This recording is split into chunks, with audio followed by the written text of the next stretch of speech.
Hey, it's Blasto Mike, and today I have Sergeant Clayton Dillion, and you all might know him from a little show called OP Live, which all of us love. And when he left the show, we all were a lot disappointed because we were big Hazen, Arkansas people, you know. If you watch OP Live, you always want to watch Hazen, Arkansas. Because in his words, because I was watching a video the other day, you messed up. You came through Hazen, Arkansas. We Yeah, will catch you. Is that the sentiment pretty much? Is we'll catch you? you can always run to Hazen. You just couldn't run through it. I mean, I watched some of your stuff on YouTube the other day. Me and my wife were watching it, and man, I mean, cars destroyed. It looked like the Dukes of Hazzard, man, but on a wider scale. You know what I mean? Yeah, so I don't know. That's just a happening area between Little Rock and Memphis there on I-40. It was just a Hazen itself is a very quiet, peaceful little farming town, and everybody knows everybody. And um, that interstate, though, you get all 50 states plus some right there in that one little 20-mile section, and it was hairy sometimes. I was in 340 over 340 police chases just And that right small there, little place, sir. and that little small place, And that one little small place. that's crazy, man. Not all of them originated there, but they all come through there. And if it came through there, then we joined in and helped. We didn't ever want an officer to be by himself. So we always showed up kind of like a little wolf pack. We called it the Hornet's Nest. If you that's the Hazen mascot is the Hazen Hornets. That's what their mascot is, and So we that's called where it the Hornets between, Nest. so that's between Little Rock and Memphis. Almost directly in the middle. Wow. How many miles each way? Little Rock's probably 45 miles, and Memphis is probably, and don't quote me on none of this, but I would say probably 100. And you're talking about Memphis on the Arkansas side, not the Tennessee side. The Tennessee side. The Tennessee side. Okay, cool. Yeah. I have a rock band because I work for a record label we signed, and some of the members live there in the other part of Memphis, Yeah. in Arkansas. So, they're from Memphis. So, Yeah. I uh, think Hazen's at the 193-mile marker, and I'm not sure, but it's somewhere in the like the around the 290 is where Memphis is at on I-40. do you have, do you all have anything other than a McDonald's? We don't even have a McDonald's. There's not even a McDonald's. Wow. We have a Love's truck stop. We have a Exxon truck stop. Um, we have one of the best Mexican restaurants I've ever had in the world right there in Hazen, and it's El Amigo. The owner's and just an awesome guy, and I recommend everybody if you're traveling through there try that place out. I've ate at a lot of Mexican restaurants by far. Him and there's one in Graham, Texas that's very good too, but that one right there in Hazen on that Interstate 40, you won't beat it. Wow. Not even a McDonald's, man. I thought I lived in a small town. I wouldn't You eat at know, McDonald's anyway, but I'm glad we don't have one. I'm surprised, man. I live in a small town too, but it shows you that not every small town has a McDonald's. Yeah, So as long as you have a good Mexican restaurant, hey, that's all that matters in life. we've got Uh, one. so take me back to getting a call that you're going to be on OP Live. Was it always a given that when Live PD turned into OP Live that Hazen was going to be a part of it, or how'd that happen? No, I was off hurt at that time. I was in an accident in 2022 that put me out for a year. And I mean, I was in a wheelchair for a majority of the whole conversation, but Bradley reached out to me one day, Chief, and he said, "Hey, some the guys with one of the producers with On Patrol Live reached out and wanted to come down and have lunch." I said, "Okay." He said, "Yeah, they some guy." So how it all started, there's some YouTubers that started getting all the police chases and putting them on YouTube. So a lot of those YouTube videos started getting sent in to On Patrol Live for Crime of the Night, which is now called Triple Play. And Hazen made it on there a handful of times. Those producers called and was like, "Hey, is this like a pretty common thing? Y'all do all these chases and stuff like that?" And Brad was like, "Yeah." So he flew all the way down. His name's Joe. He flew all the way down, had lunch with us, and I started showing him all these police chases. And I wasn't even back to work yet. He goes, "Holy cow, y'all could have your own show." So there's a whole lot of lawyers that have to be involved on both sides. Um, they brought down a layout of kind of how their plan works, and Chief introduced them to our city council, and the city council had to approve it, which and they did. Our city council there in Hazen really, really, really backed the police department, and so Joe came down and we met, and he rode around with Chief all day and looked at a bunch of videos, and then they agreed to air Hazen on the 100th episode. Wow. So then they came that weekend, and we had 100 pounds of marijuana that weekend. We had several police chases, and I came back to work on a Tuesday in July, and On Patrol Live got in the cop car on a Wednesday. That so I was back at work 2 days before On Patrol Live started filming, Wow. and I those YouTubers, they just got all those police chases for the Arkansas State Police. You see them everywhere. You see them on TikTok, YouTube. You see them everywhere. Yeah. In one of those chases, they were coming to Hazen for my accident. Bradley Chief got on the radio. I call him Bradley. I'm sorry, but Bradley and I are friends. And now that I'm retired, we're just friends. He's no longer my boss, so I don't have to call him Chief anymore. But anyway, um, Bradley got on the radio and he said, "Officer down," in one of those police chases. So the YouTubers started trying to figure out what video that was, and they reached out to Bradley and they got that video, and it's all over YouTube now of state police responding to my accident, trying to catch that guy. And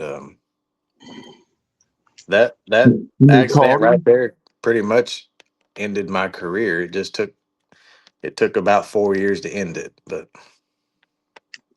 anyway, it was pretty rough. But they called the guy? Oh yeah, they caught him. Did he end up getting time or what?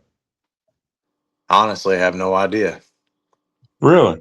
Yeah, Wow. I was actually where I got hurt at was on the street directly in front of the house that he was in, but I just wasn't coherent enough to tell anybody even who I was chasing. Uh, Oh, there was a lapse in communication with our dispatch because I had done give dispatch his name and information and all that. But for whatever reason, she wasn't passing that down. I'm sure she was in shock, just like everybody else was at what happened. I mean, it was just a freak deal. And no one really knew what was wrong with me till because I didn't have any like. Of course, my leg was ripped off, and that was the extent of the injury until I got to the hospital, and they couldn't figure out why I was. I don't know, but my head was split from my left eye to my right ear on the inside, directly over, and I had over 20 brain bleeds. So I couldn't communicate with them. I didn't even remember pulling a car over. I But it was all internal. You couldn't see. I wasn't bleeding anywhere on my head. So Bradley just knew I wasn't acting right. So he was kind of panicking, and everybody was kind of panicking, trying to just get me to the hospital because I didn't even know I was a police officer right there on the side of the road in that How moment. long did, how long did the actual recovery from that take? So I still go to therapy to this day, but to get out of a wheelchair, it took me just under 7 months. And then I went to one of those little knee scooter things. I was non-weight bearing for around 7 months. Then I was in a walking boot. And anyway, it was once I got Were out of that you, walking boot, within a week I was running. were you able to have your leg reconnected or Oh not? yeah. Yeah, and when I say it was ripped off, so the bone was broke and it was protruding out of the skin like this. Okay. And it was just free hanging. And my ankle, the it drove what's the I don't know. No, I'm not very smart when it comes to bones, but the big bone that runs from your knee down to your ankle. I don't know if it's a Hmm. femur or what, but it drove it out the bottom of my foot. Oh, wow. So I had 100% titanium ankle, and I've just got some rods connecting my leg. There's a whole bunch of people that have far worse leg injuries than what I had, but I just thought that was pretty cool that they got it fixed back up like that. Wow. Yeah. And earlier times, you probably would have lost your leg. Yeah, I had a very good doctor. He got it fixed up. That's Everybody there on amazing. scene stabilized it too. Like I kept trying to get up, they wouldn't let me get up. They kept and I only know this because of the video. I don't have any recollection or memory of that. Um, but they stabilized it right there on the side of the highway, and they saved a lot of me right there. You said it took you 4 years to finally retire. What did we see that final decision to retire when you were in the last wreck with Bradley that the police officer hit you all and you were hurt pretty bad? You were stunned from it. Well, I so I don't do good with loud noises. And so the doctors wanted to retire me. They didn't want me to come back to work. My doctor actually said, my neurologist actually told me, you're done being a police officer. And I just asked him how you figure because I took that as kind of a challenge. And anyway, he said, "Well, Clayton, you're not going to run again." I said, "What do you mean I'm not going to run again?" And he said, "Well, you're not going to. You don't have the tendons in your ankle to flex your foot to run." And I'm like, I could. Everybody else on my department was 250 to 350 pounds. I can outrun them on one leg. And anyway, he laughed and he said, "Well, okay." And he said, "Well, you can't fight anymore." And I was like, "Well, nothing happened to my arms." And he said, "Well, if somebody pushes you from your left, you don't have any brace on your right. You'll just roll." And I said, "Well, that's fine. I'll get up or I'll fight everybody left handed. It's fine." And he said, "Well, okay." So he signed a letter that I was released MMI, maximum medical improvement, which means I was at as far as the doctor could take me. Hmm. And I go get a brain scan every year to make sure everything's still not bleeding. But I had these big white spots on my frontal lobe, which kind of controlled my emotions. So they put me on all these pills. At one time, I was taking 11 different pills. And of course, I quit taking all of them. And I got back on my feet pretty good, and I got to running pretty good. And I took the physical for the police department, and I took the shooting exam. The only thing that really affects me to this day, for one, is my memory, and two is loud noises. Loud noises discombobulate me. Like I can't walk a straight line after a loud noise, like shooting a gun, anything.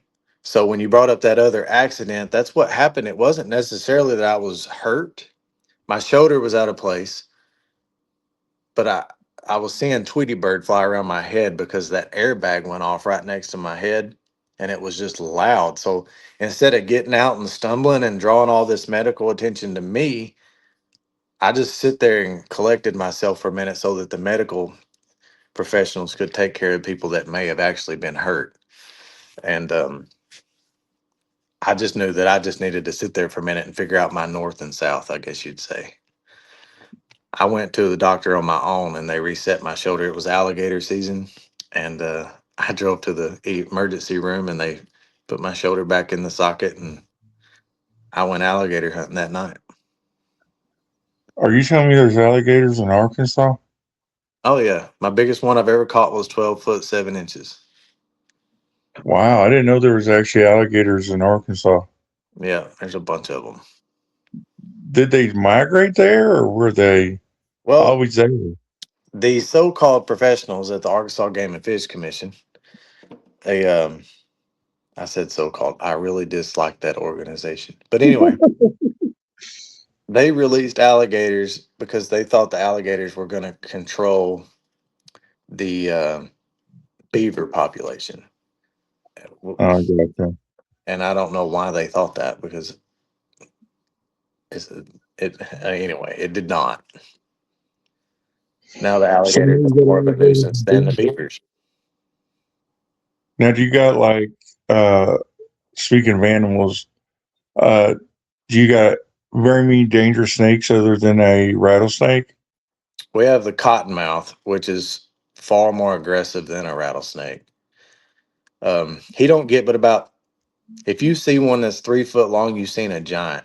They get pretty big diameter, but they're like aggressive. They won't back up from you. Like a rattlesnake will try to get away from you, kind of, sort of, and Yeah.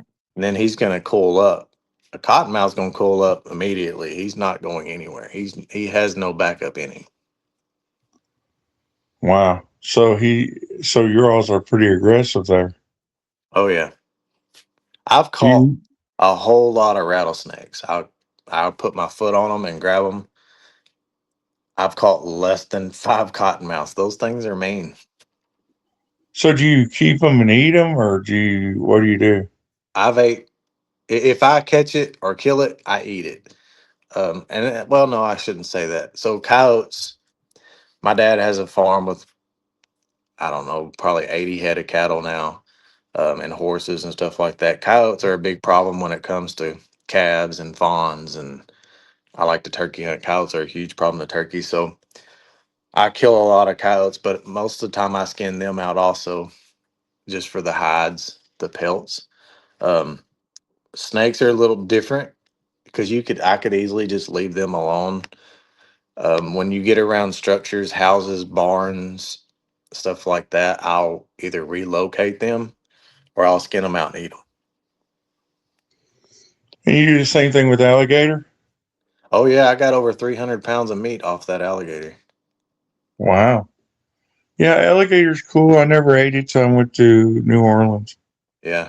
And, I thought it was really good. Oh yeah. Ironically, the reality show I was telling you about is with a Cajun cook, and me and her are talking about eating Nutri-Rat. So, um, I'll let you know how that goes because I've never eaten Nutri-Rat in my life. But anyway, so so after that wreck where you separated your arm, or shortly after that you decided to retire. What was the decision to retire? Well, I won't say one thing in general was the decision, but I can't smell or taste, which was not necessarily a big deal, but I know a state trooper that had a whole lot of medical conditions because there was a wreck on the interstate that turned into a fire and it had hazmat placards on it, but he couldn't see because it was, no, it didn't have hazmat placards. I'm sorry. Most trucks do. That one did not have. So he walked into a cloud, a smoke cloud, and inhaled these chemicals and it messed him up very badly. Um, I'm not saying that that was an excuse, but I can't smell or taste. So still to this day. Two, for me to be a police officer, they wanted me to take all these medications to control my attitude, I guess you'd say. They were worried about me taking something out on somebody that necessarily didn't deserve it. Hmm. Uh, and I will say I had 15 years in some kind of law enforcement, whether it was in corrections or law enforcement. I had 15 years. I never had any kind of excessive force. Um, not one time. Um, but they were worried about that. So, and the problem with medication was probably the biggest reason for my retirement was I hate taking all that medicine. I believe that we should figure out the root of the problem instead of just masking it with a pill. Hmm. And I take all these medicines to try to help me go home because I couldn't sleep. I was very good at, I call it operating. I was a very good operator. I could go to work. I can drive 150 miles an hour. I can stop people from running. I can crash them. I can pit them. I'm a sniper instructor. I'm very proficient at operating. Okay. I can run a crew. I can do anything you ask me to do at work. Okay. When you ask me to go home and be a family man, when you ask me to go home and shut all that off and just take my girl out to supper or go just spend with my kids, I can't do that. I couldn't I couldn't work all day and be in the zone, shut all that off and then go home and be dad. I couldn't not take things serious. And that just led to a bad attitude at home. That led to my family and all them not wanting to really be around me. Um, I was working 100% of the time. I kept my police radio on at home because I worried about my guys at work. Like if they're going to be in something, I wanted to be in it because I wanted to be the one that got hurt. If anyone was going to get hurt, I wanted to be that person. Um, so I guess my decision to retire was I got myself 100% better physically to go to work. I just needed to fix myself so I could come home. And so I worked on the mental side of it. Um, that was the biggest decision to retire. The Another reason financially, I have a small business and it really took off. Police departments do not pay their officers anywhere close to what they deserve. So I started a small business to kind of help out some family of mine and it really boomed and took off. And, I just went with it. I'm getting 100% on my disability anyway. So I just, uh, I just chose. Can you tell us what kind of business that is? Yeah. So I'm a contractor, but my business, it's hard to put a name on exactly what it is, but I call it like a land clearing small construction company. Oh, I bought an $80 pressure washer to help a friend of mine in 2019. I bought it from dirt cheap for $80. It was electric. I had to drag an extension cord and a pressure washer around the house to pressure wash it. Okay. It's terrible. And anyways, every time I would pressure wash a house, I would take that money and I would just put it back and then I would buy. So now I've got six of them and I've got a trailer I pull around that I don't even have to take it off the trailer. I just pull it to a house and I got my hoses I pull off and we can wash five or six houses a day. That turned into a painting company. I painted 75 houses in 2025. wow. Um, that turned into a fencing company. I built 14 privacy fences in 2025. And that turned into a tree company. I can't even tell you how many trees I cut in 2025. Um, we done everything from limb cutting to cutting the whole tree down.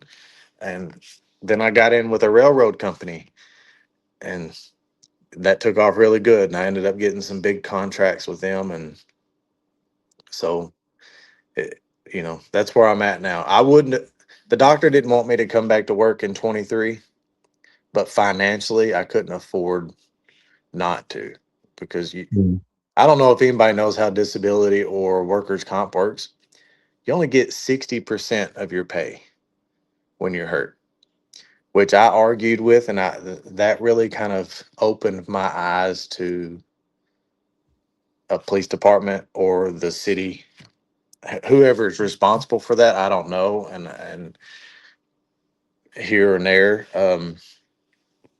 So So did you feel like in that time, did you feel like, yeah, everybody was on your side as far as like Bradley and all the people you work with, but the people that paid your paycheck didn't like to act like they care or what? I feel like, and not just with me, but every police department in the world should take care of their officers if they're hurt on duty. Okay, if they're hurt at home or they're sick at home or whatever, yes, you should support them. But if they're hurt at work, because I was doing what the city asked me to do. I was doing what any police officers do. I was chasing a guy. All right. And I got hurt in the process. And in that process, a brain doctor signed a letter saying I couldn't come back to work. Not just that, I just couldn't drive a vehicle. They medically suspended my driver's license. So for the police department to only pay me 60% of my paycheck, like, why are you taking pay away from me? So anyway, I just didn't understand that, and I totally disagreed with that. Now I had the option to use my sick time, which was that came out to about 27 hours a pay period. I was having to use 27 hours of sick leave to get my paycheck to make it 100% because I couldn't pay my bills on 60%. So when I ran out of sick time, then that was it. That that was it. Then they were just wanting to pay me my 60%, and the bills stacked up. I got really far behind because I couldn't operate my small business. And anyway, I felt like And this is before Hazen become part of OP Live too, right? yes, For the people, the reason I wanted to say that is because for the people that are out there that are watching this are saying, why didn't you start a GoFundMe? Why didn't you do this? You were one of the most popular cops on the whole show, things yeah, like that. It was way before that. yeah. I'm just not that guy that's going to get on there and ask people for money or anything like that because at the end of the day, you shouldn't set yourself up where you can't. If you set yourself up where you're 100% of your paycheck to pay your bills, then you're living above your means. All right. So that's kind of where I was at.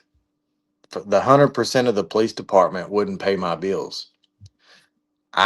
Was relying on my company, and f- I couldn't climb a ladder. I couldn't be on a lift. Yeah, I couldn't cut down a tree. I couldn't climb a tree.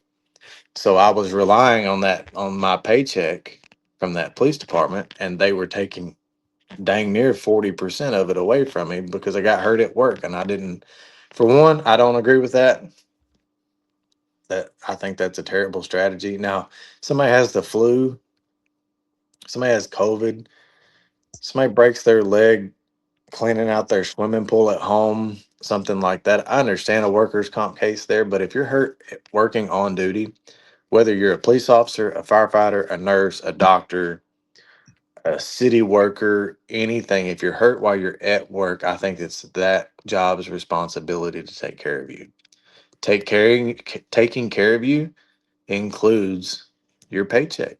Like pay them just like they're there because they were there working for you when that incident happened to them that they can't work. So that's my Well, 2 cents on it. And the state of Arkansas disagrees with that. And that's fine. I disagree with taxes, but I still have to pay them. so during COVID, Were you all on OP Live then, or were you not? I We were can't not. remember. How was COVID for you as far as a police officer? For me, because I didn't really believe in COVID, I think it was blown way out of proportion. I understand people had trouble with it, but anyway, we had to wear the mask on every traffic stop, um, which I absolutely hated because I can't hear very well. And so when somebody's wearing a mask and I can't read their lips, I say, huh, what, sir, excuse me, things like that. Um, that was the most difficult part of that. Another part that really sucked, and it's kind of funny, was you knew if you had bad breath because those masks, and you're like, God. Anyway, so Oh, jeez. I guess that'd be a plus side. You know, if your breath is bad and you need to go brush your teeth, just put on a doctor's mask, and there you go. Yeah. So it was different then, is what you're saying. Yeah, and they didn't really want you stopping cars. They didn't want you interacting with people unless it was an emergency and all that. I don't know. I don't But you believe in you it. told me when we first spoke that you really didn't like being that kind of a cop that stopped cars. That Yeah, I you don't. I'm know. not a traffic cop. If you're speeding a little bit or whatever, I couldn't care less. Because I just to be honest, I speed all. I got a ticket 2 weeks ago, and I get pulled over and get warnings and tickets just like everybody else. It's just I just kind of drive what's comfortable, and sometimes you be going like I'm here in Texas now. The speed limit here is 75 miles an hour on this highway right behind me. Right up the road, you come into a town that's 45. So you don't like give me a little bit to come down. Don't take me from 75 to 45. And they like to sit right there and pull people. I'm not that guy. I'm not that guy. There's far worse things in the world. I liked finding drugs. I like serving warrants and chasing people. That's what I like to do. I like to the people that said they wasn't going to jail. I like to be the one that took them to jail. So speaking of stuff like that, and let's go back to OP Live for a minute. Do you think with OP Live, and I'm not just saying Hazen, I'm saying in general, and I guess it's a general question too, even with OP. Do you see that when people become police officers, they get a huge power trip, and that's the reason why? Wait, it's two parts. Do you think that's the reason why Americans either love police or hate police? I think that's where the bad image on cops came from. And I'll be 100% honest with you. The people that do know me, Bradley and Arlen, my two bosses, anybody that's ever worked with me or been friends with me, I don't like cops in general. Okay. Most of them are boneheads. Most of them, what we call ride on their badge. And so law enforcement does not pay very well, which gives you people that aren't educated and are just there for a paycheck. Um, if you get people that aren't just doing it for a paycheck, if you get these guys that are out there changing flat tires for people that are actually doing things for, they're not doing things for the recognition of it.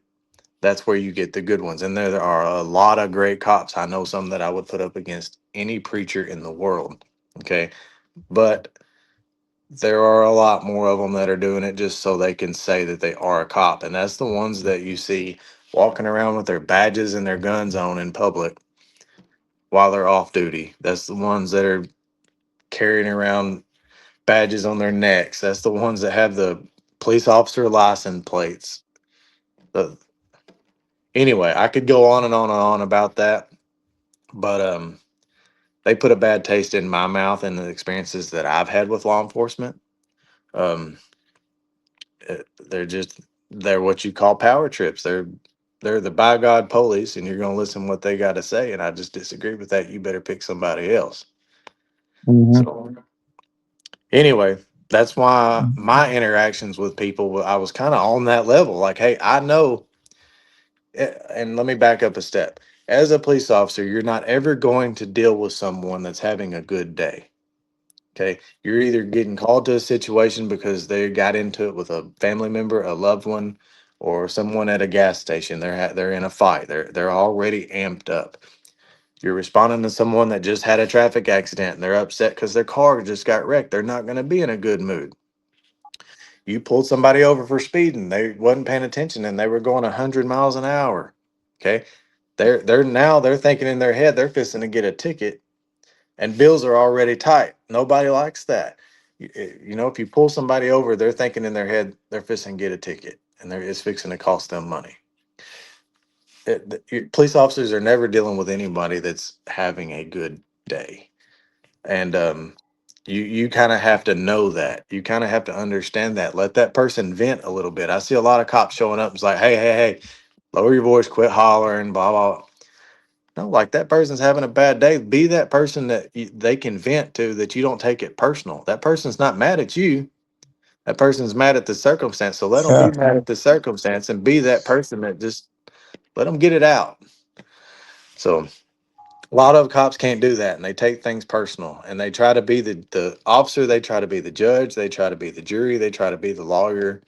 Just do your job. Your job just is to correct the situation at that time. Do you do you in those situations, like let's say for instance the chase that you all did where you knocked the guy into the tree, and the only reason he was running, I think, is because he didn't have a license. Do you remember that incident? No. Um, just because there was so many of them, You had I to guess you had to trek through a bunch of mud, and you all were muddy. But and yes, Bradley, you remember that now? Where you yeah. I okay? tased him. You tased him, yeah, you Yeah, tased him. yeah, But after it was over with, you were so nice and gentle to him. It wasn't like you were. It wasn't like a pissed off thing. It was more like, okay, well, we gotta get this done, and you know, and you see that a lot with TV shows that have cops, like cops, or there's a lot of different shows that have it. yeah. You know, I never understood how somebody could go from I'm going to get this guy to can I get you some coffee and donuts? You know what I mean? Well, It just it's just so weird as a person, and we don't see the whole thing. Obviously, sometimes we don't like me and you were talking about an incident before, and you're like, well, when they move the camera to this place and come back, and you see a bunch of cops beating the shit out of somebody, you have no clue what happened, so yeah. it's took out of context. So, how do you separate that? How do you go from this guy like crashed our car, took us on this chase for freaking 3 hours, to hey man, I know you might be going through some stuff, but you know what I Well, mean? How do you do that? so Bradley and I, that was our big thing, and that's what we always trained on. That once that person goes in handcuffs, the fight's over. All right. To me, it makes you less tough of a man to sit there and just berate somebody or cuss them or talk bad to them or belittle them while they're sitting there in handcuffs. If you want to talk bad to me, if you want to mouth me, if you want to get sideways with me or whatever, take these handcuffs off so I can slap you across the teeth. And I'm going to give that same person that same opportunity. Once he's in handcuffs, no, the fight's over with. I did my job. My job was to stop him from running. My job was to stop him from putting other people in danger. And once that problem's done, now the lawyer's job, now the prosecutor's job, now the judge's job, now the jail's job. That's not my job to fight with this guy. That guy Hmm. made a decision that he felt like he had to make at that time, and he made it. Now, whether that was the right or wrong decisions, that's not for me. He's going to be judged on all his decisions, and it's not going to be me that judges him. That's just how I looked at it, and that's how we took it. Sometimes was I mad? Absolutely, I was mad. Sometimes I had to drive stupid, and sometimes we had to put a lot of people in danger to stop some of these people. And the longer it took us to do that, the madder we would get. But punching someone or cussing them or berating them or belittling them is just not. That's a sign of bad character, and I'm not going to do that. That's a weak individual. So So back to OP Live. So the day you decided, well, you probably decided sooner than that, but when you actually announced you're retiring, you got to go to New York. Was that your first time? no, sir, that was my second time. What'd you think about the inner workings of OP Live and the studio where Curtis and them are? What It was did you was it what you thought it was, or was it a lot different? it was a lot more larger scale. It was they have two or three people watching each camera there, and I don't know if everybody's aware, but on Fridays and Saturday nights, all these officers wearing these cameras have no idea what's on TV and what's not on TV. They treat every stop, every instance, every call, everything the same because they don't know. Officers have no idea. They didn't come to me and Bradley and say, "Hey, y'all are going on TV, so do this, do that." You have no idea. They film when you go to a gas station to get a Coke. They're filming. If you stop on if you stop at a restroom to go pee, you have to cover your microphone so they don't hear you pee. They film everything. It's 100% a documentary, and it's the most transparent police officer show that I can say. Now, I haven't been a part of all of them, so but it's the most transparent documentary of a police show there is on Patrol Live. Um, the whole time I was on it, nothing was ever asked to be staged. Nothing was ever asked to be refilmed. I was never told or asked not to say anything. If I was asked, why are they filming? I was told to tell the truth, which is they're filming a documentary. That's 100% what it was. And if I wanted to just say, well, they're filming on Patrol Live or whatever, then okay, whatever. They didn't care. But, it's just when you get to New York, you see all these people and kind of opened my eyes. I'm like, oh man, all them times I was picking my nose, that person was watching me. Like, yeah, because they're watching every single thing. And then they got a couple people watching each camera. There's a camera in the car facing you. There's a camera facing the front of the car, and there's a cameraman in the back seat. They're filming everything. And there's a person watching every one of those cameras. And that person that watching that camera will go to that producer and say, "Hey, Hazen's in a chase right now." Or Berkeley's got a hostage, or Berkeley's got a barricaded suspect, or Richland County's Danny Brown smells weed, or something. Okay. And then that producer goes, "All right, well, that sounds the most interesting at this time. So let's go here." And then they go to Dan and say, "All right, Dan, we're going to go here because this is what's going on." And then Dan puts all that together. Dan doesn't get a script on what to say. Dan Abrams is very, very good at what he does. Okay. And I agree. I'll say that I've been around him and I've watched him do it. He has a microphone in each ear connected to somebody else. And I mean so he's hearing, we're gonna go here, they're doing such and such, and this person in this ear is going, "All right, Dan, in a minute we're gonna go here." And then you got the camera guy talking to him in the studio going 5, 4. So I mean he's got three different directions coming at him for that whole 4 or 5 hour segment. And he just handles it, man. I don't know how he does it. I'd get so confused. But Mhm. So you were on the second time. You told everybody you're retiring. Uh, yep. how was retirement for you? What did the Hazen Police Department or OP Live do anything for you? Oh no. When you No, I didn't even get a cake. I couldn't have tasted it anyway, but no, it was kind of one of those deals. Bradley came to my house and we talked about it. And he said, "Hey, I heard you were kind of thinking about retiring or leaving." And I said, "Yes, sir." And I just told him to open up his calendar and tell me when. And he said, "What do you mean?" I said, "Well, I'm not going to leave you until you get somebody hired and I meet them and I make them ride with me a couple times to know that you'll be okay." So he drew a date on a calendar and he said, "All right, if you can give me to this day." And I said, "Yeah, I can give you to that day." And so I stayed till that day and he hired a couple of new guys. And of course, four of us left all within a few weeks of each other. So, we were a 6-man department. Four of them left Wow.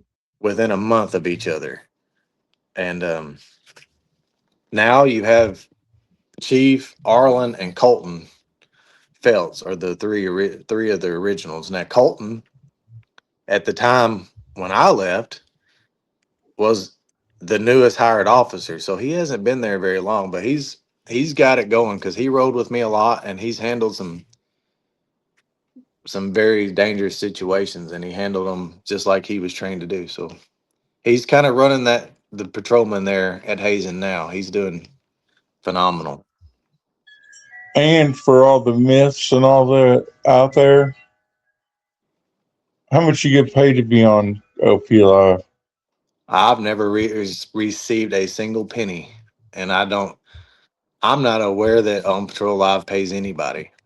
It's purely a documentary. Hazen hasn't received anything for it. Just the only thing you get out of it is Hazen's on the map, and if you want to do some kind of speaking engagements or you want to go to some kind of convention or something like that, you can. Yeah, if you want to go, anything you do outside of On Patrol Live, if you wanted to charge for that, I've done a couple speaking engagements where people paid me, and they paid for airline tickets, they paid for hotel stays, and they actually paid me for my time. And that was fine. Chief and I sold some coins. We had these first and second edition coins. I remember. I He fell remember. in love with it. He's probably got five of them by now. I don't know, but Chief Chief was very big on the marketing thing. He was very big on the popularity. He was very big on selling things. He was very big on signing autographs and all that. I wasn't. Okay, I was just a police officer that was on a TV show, and I wish him all the best. That's just where him and I. He asked me so many times, "Hey, let's take more pictures and let's sign more autographs and all that." And I was like, "You do that. If you want to do that, you do that." Okay, I'm just not. I'm not per se. I don't. I'm just a cop. Like I just want to come. I just want to come to work and I just want to be a cop. I don't want to be a TV star. And so, anyway, Yeah, but I mean, at the end of the day, you know, when we got together earlier when we first started this, I told you the response has been overwhelming for me putting in all the OP places, These right. people, I mean, there's one that's got over 500 likes. It's like everybody still wonders about what's going on with you. And uh, would you ever come back to the police force again after the retirement? Would it be something you would do and go back on OP Live? Or would you say if one of the guys like Curtis or Rizzo quit, would you go and be a part of the OP Live in New York? Things like that. Well, I never say never. Um, However, that last week before I announced my when I announced my retirement, sorry. Um, Hmm. Bradley and I went to West Virginia and toured the FBI facility. Then we went to Altoona, Pennsylvania, and we done an event at a baseball park. Then we went to On Patrol. Then we went to the studio that weekend. While we were in West Virginia, Bradley said we were going to do a speaking engagement. And there was an auditorium, and we didn't know how many people was going to be there. But turned out he had done this whole PowerPoint presentation thing. Okay, Tom Rizzo's really big in doing these events. Okay, they make money off of these. This is why they do them. And so Bradley had done a PowerPoint. I'd never seen this PowerPoint before because I don't guess Bradley was planning on me going. But while we're driving in there, he goes, "Oh, hey, we're gonna. They want us to do like a speaking engagement. There's gonna be an auditorium." And I said, "Okay." And Bradley and I are very good at just doing things on the fly. Okay, when you're telling the truth and you're just telling testimony, it's easy. You just get up there and you just talk about it. Now, Mm-hmm. when you start having to write things down and do things like that, then you kind of need to check yourself a little bit because you're not speaking from your heart. But anyway, I don't know. During his PowerPoint, he kind of got to talking about me and got to talking about injuries at work and mental health and stuff like that. And I lived that. I live that every day still to this day. You've heard me stutter here. Okay. I lose my words all the time and I struggle. Sometimes I can't go to sleep. PTSD and uh, severe traumatic brain injury, those are terrible things to live through. And everybody living through them, bless them, is all I can say. But um, I spoke a lot. I kind of took over the last part of that little PowerPoint. I announced my retirement there on the stage. And while I was telling my testimony, I looked out across there and I'm talking about PTSD and I'm talking about my experiences with doctors. And I seen people with tears in their eyes, and I seen people sitting up in their seats. And I seen people walking in the doors, and I seen people on the frantically on their phones, and I'm like, I'm reaching some of these people, and it's very obvious that some of these people are going through things right now, and they need to hear this. And that felt for the first time in years, I felt like I was doing something. I felt like I was really doing something good, and it felt natural. And so, to answer your question, yes, I would absolutely do that every day of the week. If I got that kind of response, I would do that every day of the week. Um, as far as going in studio, um, maybe here and there, I wouldn't be interested in doing it full time. Um, Curtis and even Tom, they're remarkable at what they do. That they're TV people, TV personalities. That's just what they do. Sometimes you don't want me talking on TV.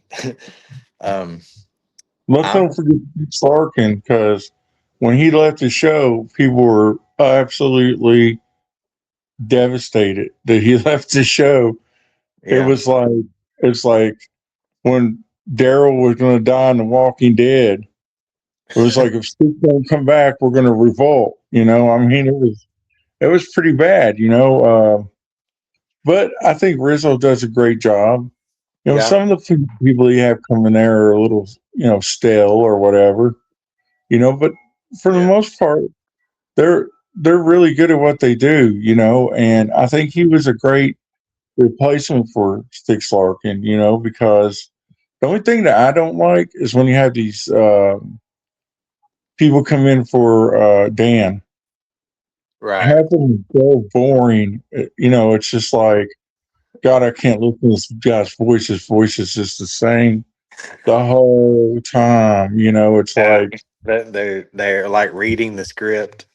yeah, and as you notice, because you're probably watching me as we do this, I'm not reading no script. I'm not reading no questions. Right. I feel like it's not fair to the person I'm talking to have this list of questions and make it be so robotic. You know what I mean? Yeah. It can't be that way. The first time that somebody sees something on OP Live and you think it's put together, not real, is when OP Live won't be here anymore, because Right. we live in a world now where everybody can find out anything. It's like AI is so good now that I don't know what real trailers for movies are or Yep. if this is a real band, or whatever. AI is that good, so once they cross that border of, well, I don't need real people, then AI was going to be a thing. um, well, in closing, man, if anybody wants to get a hold of you, what's the best way to get a hold of you? Facebook.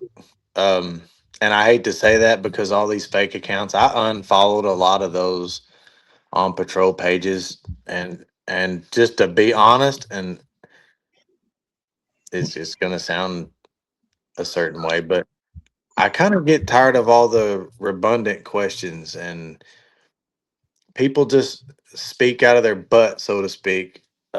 They kind of say that officer should have done this, that officer should have done that, and I disagree with that totally. You're sitting on your couch, you're a banker, a farmer, you're whatever your occupation is, okay?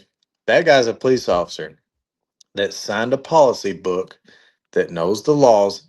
Some of these things, we didn't necessarily want to do them that way. That's just how our superiors told us we had to do them. And to follow policy, to keep your job and all that, that you got to do certain things. And the policy in Richland County and the policy in Hazen are two separate things. All right.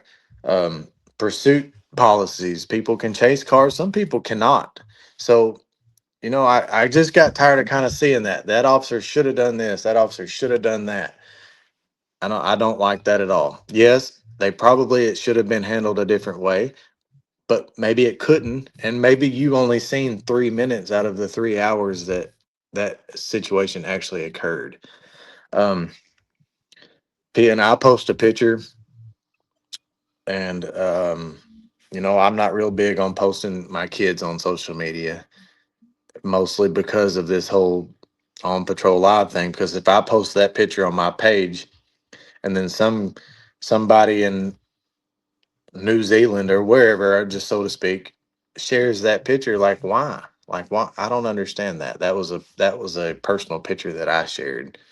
Yeah. Um, and I don't know. There was just a whole bunch of negativity that came out of a lot of that. There's a lot of cop haters on those shows, on those pages, and the admin wasn't watching them. I get 3 to 10 fake Facebook pages a day, and I go through and I actively search them and I actively block them, and Facebook doesn't do anything about it. So, if somebody wants to reach me, you search for my name on Facebook, okay?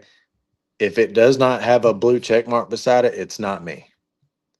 I have a Clayton Dillion account. That's my personal account. Okay.